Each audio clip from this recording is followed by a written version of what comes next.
কোন নাস্তিককেও যদি দেখি বন্যার পানিতে হাবুডুবু খায়, আমার সাহায্যের হাত তার দিকেও যাবে। কোন হিন্দু ভাইকে যদি দেখি না খেয়ে মরে, আমার খাবার তার ঘরেও পৌঁছে যাবে। এটাই ইসলাম। বন্যা, আহা, তো এই বন্যায় যখন মানুষগুলো কষ্ট পায়, আমরা তখন ত্রাণ নিয়ে যাই। বন্যার তো এলাকায় মুসলমান বাড়ি কোনগুলো আছে শুধু ওগুলাতে ত্রাণ দেই নাকি? সবাইকে দেই, ঠিক কিনা? কারণ আমরা কনসিডার করি দে আর দ্য হিউম্যান বিং, তারা মানুষ, তারা মানুষ। আমরা দুই চোখে মানুষ দেখি। আমরা এখানে ভাগাভাগি করি না, মুসলমান বাড়িতে ত্রাণ দিব, হিন্দু বাড়িতে দিব না, এমন করা যাবে? ইসলাম কি ন্যারো মাইন্ডেড? ইসলাম ব্রড মাইন্ডেড। আমরা উদার মনা। ইসলাম সবাইকে মানুষ হিসেবে কনসিডার করে। কি হিসেবে? কিন্তু আমরা মানুষের মতো মানুষ হইতে পারলাম না, ঠিক কিনা? এই দুনিয়া এখন তো আর সেই দুনিয়া নাই, মানুষ নামের মানুষ আছে দুনিয়া বোঝায়, সেই মানুষের ভিড়ে আমার আসল মানুষ নাই। সুবহানাল্লাহ পড়েন। আসল মানুষ বানানোর জন্য কোরআন এসেছে। কোরআন করলে মানুষের মতো মানুষ হওয়া যায়, ঠিক কিনা? ইসলাম আমাদেরকে মানবতা শিখায়। কি শিখায়? তার প্রমাণ ইসলাম আমাদেরকে বলে, মানবতা যখন বিপন্ন তখন তুমি সবাইকে সাহায্য করবে। বন্যা, আহা, তো এই বন্যায় যখন মানুষগুলো কষ্ট পায়, আমরা তখন ত্রাণ নিয়ে যাই। বন্যার তো এলাকায় মুসলমান বাড়ি কোনগুলো আছে শুধু ওগুলাতে ত্রাণ দেই নাকি? সবাইকে দেই, ঠিক কিনা? কারণ আমরা কনসিডার করি দে আর দ্য হিউম্যান বিং, তারা মানুষ, তারা মানুষ। আমরা দুই চোখে মানুষ দেখি। আমরা এখানে ভাগাভাগি করি না, মুসলমান বাড়িতে ত্রাণ দিব, হিন্দু বাড়িতে দিব না, এমন করা যাবে? ইসলাম কি ন্যারো মাইন্ডেড? ইসলাম ব্রড মাইন্ডেড। আমরা উদার মনা। কোন নাস্তিককেও যদি দেখি বন্যার পানিতে হাবুডুবু খায়, আমার সাহায্যের হাত তার দিকেও যাবে। কোন হিন্দু ভাইকে যদি দেখি না খেয়ে মরে, আমার খাবার তার ঘরেও পৌঁছে যাবে। এটাই ইসলাম। তাহলে মানুষকে ইসলাম সবচাইতে মর্যাদা দিয়েছে। ইসলাম ধর্মের 2 নাম্বার বৈশিষ্ট্যের নাম হচ্ছে আল ইনসানিয়া। কি নাম? সবার উপরে মানুষ সত্য, তাহার উপরে নাই। ফামান শাআ ফালইউমিন ওয়া মান শাআ ফালইয়াকফুর। তুমি চাইলে মুমিনও হতে পারো, চাইলে কাফেরও হতে পারো। জোর জবরদস্তি করে ইসলামে ঢুকানোর কোনো সুযোগ নাই। বিষ্ণু ঈসা ইসলাম একবার একটা লাশ দেখলেন, দেখে তিনি দাঁড়িয়ে গেলেন। সাহাবারা বললেন, ইয়া রাসূলুল্লাহ, আপনি যে দাঁড়ালেন এটা তো ইহুদির লাশ। কিসের লাশ? ইহুদির লাশ। বিষ্ণু ঈসা ইসলাম বললেন, আওয়ালাইসাত নাফসান, এটা কি মানুষ না? আমি তো মানুষ দেখে দাঁড়িয়েছি। সুবহানাল্লাহ পড়েন। আমি ইহুদি কোনটা, খ্রিস্টান কোনটা, কাফনের ভিতরে কোনটা ইহুদি কোনটা নাস্তিক আস্তিক ওইটা দেখিনি। আমি দেখেছি এটা মানুষ। এটা কি? মানুষ। সবার উপরে মানুষ সত্য, তাহার উপরে নাই। মানুষের মর্যাদা সব চাইতে বেশি। এজন্য ইসলাম আমাদেরকে মানবতা শিখায়। আল ইনসানিয়া। ইসলাম ধর্মের 2 নাম্বার বৈশিষ্ট্য হচ্ছে আল ইনসানিয়া। সবাই বলেন 2 নাম্বার বৈশিষ্ট্যের নাম কি? এটা মানবতার ধর্ম। আপনি হিন্দু ভাইদের সাথে যখন কথা বলবেন, বলবেন যে আমাদের মানবতা সবচাইতে বেশি, অন্যের জন্য আমাদের দরদ সবচাইতে বেশি। যে কোনো ধর্মের হোক না কেন, মানুষ মারা গেলে আমাদের হৃদয় তার জন্য কাঁদে কি কাঁদে না? এটা যে দেশে হোক, যে ধর্মের হোক, যে বর্ণের হোক, যে মতাবলম্বী হোক, মানবতা যেখানে বিপন্ন সেখানে ইসলামের সাহায্য নিয়ে ছুটে যায়। জোরে করে ঠিক কিনা? ইসলাম ধর্মের 3 নাম্বার বৈশিষ্ট্যের নাম হচ্ছে আশ-শুমুল। ইসলামের 3 নাম্বার বৈশিষ্ট্যের নাম কি? আশ-শুমুল। এটা সবকিছুকে শামিল করে, সবকিছুকে অন্তর্ভুক্ত করে। এখানে ভাগাভাগি করা যায় না। ইসলাম ভাগাভাগি করে মানা যায়? অনেকে এটা করে যে মসজিদ আল্লাহর আর দুনিয়া আমার। আছে না নাই? এই কোরআনের ভেতর থেকে নরম নরম যা পায় ওগুলা মানে, গরম কথা মানে না। আছে না নাই? মিষ্টি খাওয়ার সুন্নত মানে, মায়ের খাওয়া যে সুন্নাত ওইটা মানতে চায় না, এরকম আছে না নাই? সুন্নাত নয় শুধু দাওয়াতের মেহমান, সুন্নাত নয় শুধু খাওয়া শেষে মধুপান, আরো কিছু সুন্নাত আছে তুমি জানো কি? জানলেও জীবনে কখনো তামান্নু কি। শুধু খাওয়ার পরে মিষ্টি খাওয়াই কি সুন্নাত? কথা বলেন। হকের কথা বলতে যে বাধা বিপত্তি অত্যাচার জুলুম আর পরীক্ষা সহ্য করা এটাও সুন্নাত। চিল্লায় বলেন ঠিক কিনা? মুমিন ইসলামকে আলাদা করে না, ভাগাভাগি করে না। না, এটা হিন্দুদেরও ধর্ম, এটা খ্রিস্টানেরও ধর্ম, এটা ইহুদিদেরও ধর্ম। যে কেউ ইসলাম ধর্মে প্রবেশ করতে পারে, তার জন্য কোনো বাধা। আজকে আপনাদের এই দেবপুর এলাকার এক হিন্দু যদি ঘোষণা দেয় আমি শাহাদা বাক্য পাঠ করে মুসলমান হইতে চাই, বাধা দিবেন কে কে? দাঁড়ান, কে কে বাধা দিবেন? বাধা দিবেন? ওই ভাইয়ের জন্য আমাদের দিলে জায়গা আছে না নাই? এক খ্রিস্টান বলল আমি কালিমা পড়বো, কেউ বাধা দিবেন? এক নাস্তিক বলল অনেক বান্দরামি করছি, আমি ভালো হবো, আমি মুসলমান হইতে চাই, আমরা না বলবো? বারণ করব কেউ? নিষেধ করব? যে কেউ আমাদের ধর্মে আসার, বসার, ঢুকার, কালিমা পড়ে মুসলমান হওয়ার সুযোগ আছে না নাই? কিন্তু ইহুদি ধর্মে নাই। কোন ধর্মে নাই? ইহুদি নামে যে একটা ধর্ম আছে জানেন? পৃথিবীতে একমাত্র ইহুদি রাষ্ট্র কোনটা বলেন তো? কোন রাষ্ট্র? আমাদের পাসপোর্টে লেখা সব দেশে যাওয়া চলবে এক্সেপ্ট ইসরায়েল। যে কোনো দেশে আপনি প্রবেশ করতে পারবেন। ইসরায়েলের সাথে আমাদের কোনো চুক্তি নাই, যাওয়া আসার সুযোগ নাই, কোনো পণ্যের আদান প্রদান নাই। এটা একমাত্র ইহুদি রাষ্ট্র।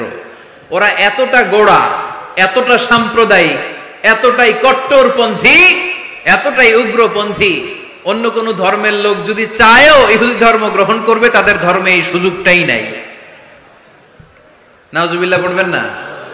কিন্তু খ্রিস্টানরা ওই দৃষ্টিকোণ থেকে অনেক ভালো, তাদের ধর্মে এই সুযোগ আছে, আপনি চাইলে খ্রিস্টান হইতে পারবেন। এজন্য আমাদের পাহাড়ি এলাকাগুলোতে অনেক খ্রিস্টান মিশনারি আছে, গরিব লোকদেরকে টাকা দিয়া ওরা খ্রিস্টান বানায় ফেলে, এরকম আছে না নাই? আমরা শুধু কিলাকিলিতে ব্যস্ত, আমরা কাদা ছোড়াছুরিতে ব্যস্ত, ওইদিকে আমাদের পাহাড়ি অঞ্চল খ্রিস্টানরা দখল করে নিয়ে যাচ্ছে, এই নিয়ে আমাদের কোনো মাথা ব্যথা নাই। জোরে কর ঠিক কিনা? ওরা অনেক মিশনারি ওয়ার্ক করে, ওরা অনেক কাজ করে, খ্রিস্টান হওয়া যায় কিন্তু ইহুদি হওয়া যায় না। একটা পন্থা ইহুদি হওয়ার, সেটা হচ্ছে আপনার মা যদি ইহুদি হয় তাইলে আপনি ইহুদি, আপনার বাবা ইহুদি, আপনার বাবা ইহুদি কিন্তু মা হচ্ছে অন্য ধর্মের, তাদের ক্রসিং এ মেলামেশায় যে সন্তান পৃথিবীতে আসবে ওইটা ইহুদি না। যদি মা ইহুদি হয় তাইলে আপনি ইহুদি হইতে পারবেন। কত বড় ডাকায়! কিন্তু আমাদের ইসলাম ধর্মে এগুলো আছে? জোরে কন। সবার জন্য আমাদের হৃদয়ে জায়গা আছে না নাই? এজন্য আল্লাহ বললেন আমি শুধু তোদের না, আমি রব্বুল আলামিন। আমি কি? পড়েন, রব্বুল আলামিন, আমাদের রব্বুল আলামিন। সবাই রব্বুল আলামিন, আমাদের রব্বুল আলামিন। কে গড়েছেন আকাশ মাটি অবাক প্রকৃতি, কে দিয়েছেন ঘুমন্ত রাত মিষ্টি প্রভাতী। কে গড়েছেন আকাশ মাটি অবাক প্রকৃতি, কে দিয়েছেন ঘুমন্ত চাঁদ মিষ্টি প্রভাতী। বিশ্ব নিখিলকার ইশারার ক্ষমতার অধীন, বিশ্ব নিখিলকার ইশারার ক্ষমতার অধীন। রব্বুল আলামিন, আমাদের রব্বুল আলামিন। সবাই পড়েন না, রব্বুল আলামিন, তিনি যে রব্বুল আলামিন। সুবহানাল্লাহ পড়েন। তিনি রব্বুল আলামিন, গোটা বিশ্বের রব। আমাদের নবী রাহমাতাল লিল আলামিন, গোটা বিশ্বের রহমত। আমাদের কোরআন যিকরা লিল আলামিন, গোটা বিশ্বের জন্য জিকির। যে কেউ কোরআন থেকে শিখার সুযোগ আছে না নাই? অনেক খ্রিস্টানও কোরআন পড়ে, অনেক ইহুদিও কোরআন পড়ে, অনেক নাস্তিকও কোরআন পড়ে। কোরআনের ইংরেজি ট্রান্সলেশন আছে না নাই? উর্দু ট্রান্সলেশন আছে না নাই? ফ্রেঞ্চ ভাষায় কোরআন আছে না নাই? পৃথিবীর 70টারও বেশি ভাষায় আল্লাহর এই কোরআনের অনুবাদ হয়ে গিয়েছে। চিল্লায় কোন সুবহানাল্লাহ। এটা সবার, এজন্য এটাকে বলে ইউনিভার্সাল রিলিজিয়ন। ইসলামের 5 নাম্বার বৈশিষ্ট্যের নাম হচ্ছে আত-তাইসির। খুবই গুরুত্বপূর্ণ বৈশিষ্ট্য, খুলনার যুবকেরা খেয়াল করে শোনো। আত-তাইসির মানে হচ্ছে সহজ। আত-তাইসির মানে ইসলাম মানা কঠিন না সহজ? জোরে বলেন, ইসলাম মানা কঠিন না সহজ? আওয়াজ করে উত্তর দেন। দাঁড়িয়ে নামাজ পড়া কি ফরজ? দাঁড়াতে পারে না, কোমরে ব্যথা, প্যারালাইসিস, ওই লোকটা যদি তখন বসে পড়ে নামাজ কবুল করবে কে? অজু করে নামাজ পড়া কি বলেন? কিন্তু পানি নাই, দেবপুরে কোনো পানি নাই। দেবদুয়ারে কোনো পানি নাই। এখন আপনি যদি তায়াম্মুম করে পড়েন আপনার নামাজটা তখনও কবুল করবে কে? আমরা যে বিয়ে করি, এই বিয়েতে মোহরানা দেয়া কি? দিছেন তো মোহরানা? যারা যারা বিয়ে করছেন এখন কোনো আওয়াজ নাই। কয় হুজুর মাফ চাইয়া লইছি, বাসর রাতে আমারে মাফ করে দিছে। বাসর রাতে ভালোবাসবেন, ওই দিন কি মাফ চাইবেন? হ্যাঁ, আহা কপাল পোড়া। ওয়াতুন নিসা সাদকাতিহিন্না নিহলা, সন্তুষ্ট চিত্তে মোহরানা দিয়ে দাও, ফরজ। কিন্তু মোহরানা দেওয়ার সুযোগ নাই, টাকা নাই। এক সাহাবীর জীবনে তাই ঘটেছে। আল্লাহ রাসূল সাল্লাল্লাহু আলাইহি ওয়াসাল্লামের কাছে এসে বললেন, ইয়া রাসূলুল্লাহ বিয়ে করব। রাসূল সাল্লাল্লাহু আলাইহি ওয়াসাল্লাম বললেন, মোহর আছে? নাই। কি আছে? কই কিচ্ছু নাই। কিচ্ছু নাই তো বিয়ে করবা কেমন? কোরআন পড়তে পারো? পারি। কয়টা? এতটা সূরা মুখস্থ পারি। আরেক মেয়েকে জিজ্ঞেস করলেন, কোরআন পারো? না, পারি না। রাসূল সাল্লাল্লাহু আলাইহি ওয়াসাল্লাম এই ছেলেকে আর মেয়েকে বিয়ে করায় দিলেন। আর মেয়েকে বললেন, মা তুমি কোরআন পড়তে পারো না, কিন্তু তোমার স্বামী কোরআন পড়তে পারে। তোমার স্বামী তোমারে প্রতিদিন টিচারের মতো, প্রাইভেট টিচারের মতো, প্রাইভেট টিউটরের মতো কোরআন পড়ায় পড়ায় শিখাইয়ে দিবে। এটাই মা তোর বিয়ের মোহর। ইসলাম কঠিন না সহজ? জোরে বলেন। ইয়াসসিরু ওয়ালা তুআসসিরু বাশশিরু ওয়ালা তুনাফফিরু। আল্লাহ রাসূল সাল্লাল্লাহু আলাইহি ওয়াসাল্লাম বললেন, খবরদার, ইসলামকে সহজভাবে উপস্থাপন করো, কঠিন করো না। আমরা ইসলামকে কঠিন বানায় ফেলছি, ঠিক কি না? আল্লাহ ছাড় দেয় কিন্তু মাওলানা ছাড় দেয় না, আছে না নাই? আল্লাহ মাইন্ড করে না, মাইন্ড করে কে? মাওলানা। ওই মাওলানাদের কাছে যাওয়া যাবে না। ইসলাম সহজ। মুআয ইবনে জাবাল রাদিয়াল্লাহু তাআলা আনহুকে বিশ্বনবী সাল্লাল্লাহু আলাইহি ওয়াসাল্লাম ইমাম বানিয়ে পাঠালেন। উনি এক এলাকায় ইমামতির দায়িত্ব পেয়ে মাগরিব নামাজে সূরা বাকারা দিয়ে নামাজ শুরু করছে। কোরআনের সবচেয়ে ছোট সূরা না? কি সূরা? বড় সূরার নাম কি? বাকারা মানে কি? গাভী। তাই গাভীর সূরা দিয়ে নামাজ শুরু করছে। কিন্তু ওনার মুসল্লিরা হচ্ছে খেটে খাওয়া মানুষ, মেহনতি মানুষ, সারাদিন খেজুর বাগানে কাজ করে। এরা তো আর দাঁড়াইতে পারে না। এক সাহাবী রেগে মেগে নামাজ থুইয়া চলে গেছে। পেছনে একা নামাজ পড়ে সরাসরি বিশ্বনবীর কাছে যে বিচার, ইয়া রাসূলুল্লাহ এ কেমন ইমাম পাঠালেন আপনি, মাগরিবের নামাজে সূরা বাকারা পড়ে? আমরা মেহনতি মানুষ, আমি একা একা নামাজ পড়ে বিচার দিতে আসছি। বিশ্বনবী এই বিচার শুনে রেগে গেলেন। ইমাম সাহেবরে ডেকে পাঠালেন, বললেন, ইমাম আফাত্তানুন আনতা ইয়া মুআয, হে মুআয তোমারে কি ফিতনা বাজানোর জন্য ইমাম বানায় পাঠাইছি? ইযা আম্মাল নাসা ফালিয়ুখাফফিফ ইমা আম্মা আহাদুকুমুন নাসা ফালিয়ুখাফফিফ। তোমাদের কেউ যখন জামাতের ইমামতি করে সেজন্য নামাজটাকে ছোট করে। ফা ইন্না ফীহিমাল মারিদ ওয়াল মুসাফির ওয়া যাল হাজা, কেননা তার পিছনে অসুস্থ কেউ দাঁড়াতে পারে, মুসাফির দাঁড়াতে পারে, হাজতওয়ালা লোক দাঁড়াতে পারে। আমি এই পাশ দিয়ে যাচ্ছি, হঠাৎ মুসাফির মানুষ দেখি মসজিদে এশার নামাজ হইতেছে। ভাবলাম যাচ্ছি যখন ওযুটাও আছে নামাজটা পড়ে নি। ঢুইকা দাঁড়ায় দেখি ইমাম সাহেব ধরছে সূরা বাকারা। কষ্ট আছে না নাই? আমার পক্ষে সম্ভব পুরো বাকারা পড়া সম্ভব না। বিষ্ণু ইসা ইসলাম বললেন, সহজ করো, কঠিন করো না। মানুষকে সুসংবাদ দাও, দিন থেকে ভাগিও না। আমরা অনেক সময় এত ভয় দেখাই মানুষকে, মানুষ দিন থেকে ভেগে ভেগে চলে যায়, আছে না নাই? এই যে উচ্চ শিক্ষিত মহল, সচিবদের যে মহল, সেক্রেটারিয়েটে যে মহল, সেনাপ্রধানদের বড় বড় কর্মকর্তারা, প্রগতিশীল যারা, তাদের কাছে ইসলামকে ফুটিয়ে তোলার জন্য, ইসলামের সৌন্দর্য, ইসলাম যে সহজ, the simplicity is the beauty of Islam, এভাবে ইসলামকে তুলে ধরার দরকার আছে না নাই? ওই শিক্ষিত পল্লীগুলোতে অনেকে ইসলামকে কঠিন মনে করে। আমরা এমন ভাবে বলি, আজকে যে লোকটা কালিমা পড়ে মুসলমান হইল, আপনি যদি বলেন তুই সুদ খাবি না, তুই ঘুষ খাবি না, তুই সিনেমা দেখবি না, তুই সিগারেট খেতে পারবি না, তুই গাঞ্জা টানতে পারবি না, তুই মেয়ের দিকে তাকাইতে পারবি না, তুই ওদিকে যাবি না, এদিকে যাবি না, কারণ ইসলাম এগুলো সব হারাম, এইটা নাই ওইটা নাই। হ্যাঁ কইব, তাইলে আমিও নাই। এত কিছু যখন নাই, তাহলে আমিও নাই। এজন্য সহজ করেন, সহজ করে ইসলামকে রিপ্রেজেন্ট করেন। লা ইকাল্লিফুল্লাহু নাফসান ইল্লা উসআহা, সাধ্যের বাইরে কোনো কিছু ইসলাম চাপিয়ে দেয় না, ইসলামের 6 নাম্বার বৈশিষ্ট্য হচ্ছে এটা দ্বীনুল ফিতরা, স্বভাব সুলভ ধর্ম। ইসলামে এমন একটা বিধান আপনি দেখাতে পারবেন না যেটা আমাদের স্বভাবের সাথে যায় না, ঠিক কিনা? এটা খুব স্যুট করে, ম্যাচিং করে আমাদের সাথে, আমাদের রুচি সম্মত। এমন কোনো বিধান নাই যেটা আমাদের রুচিতে বাধে, এরকম কোনো বিধান আছে? ইসলামের 7 নাম্বার বৈশিষ্ট্যের নাম হচ্ছে এটা দ্বীনুল ইলম, এটা জ্ঞানের ধর্ম। কিসের ধর্ম?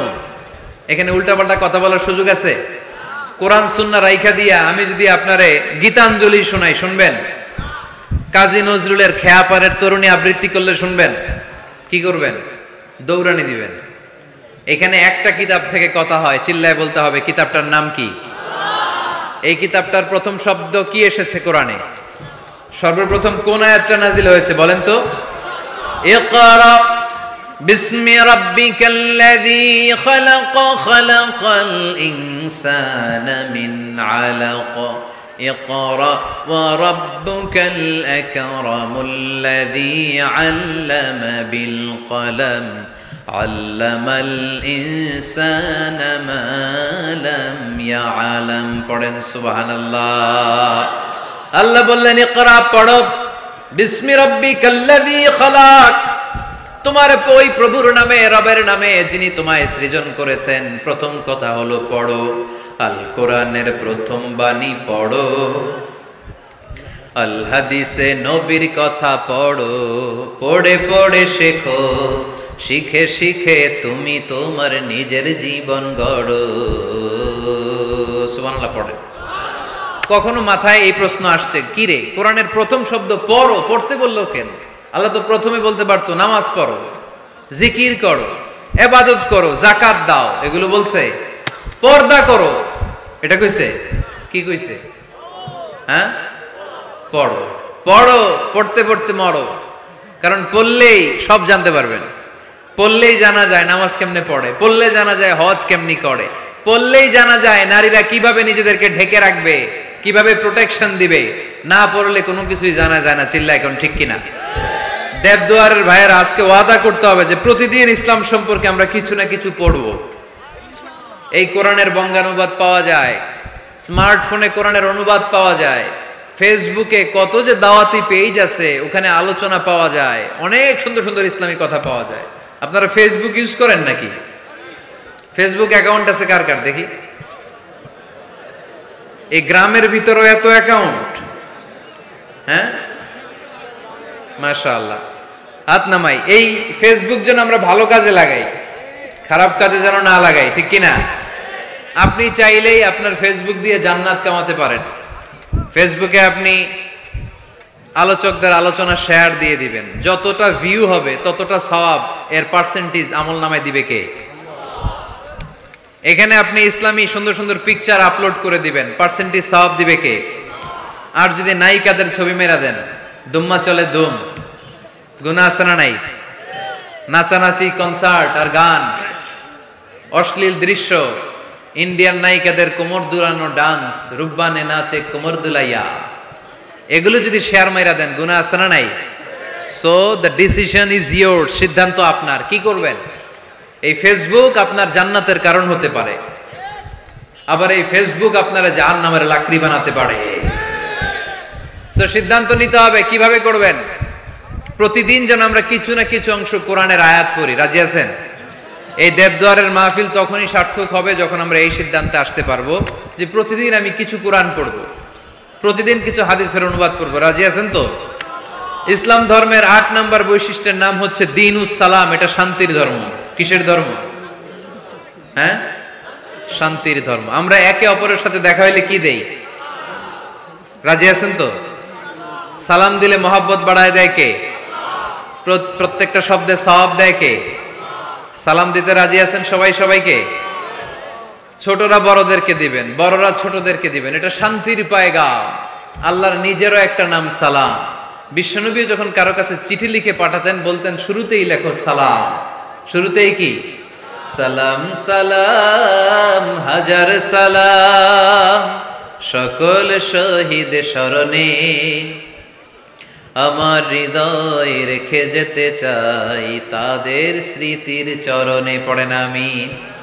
আমাদের সব ভাষা শহীদদের কবরটারে আল্লাহ তুমি সালাম মানে শান্তি দিয়ে পরিপূর্ণ করো, পড়ি আমিন। তাহলে এটা শান্তির ধর্ম। বিধর্মীদের কাছে প্রথমে ভয় দেখায়েন না,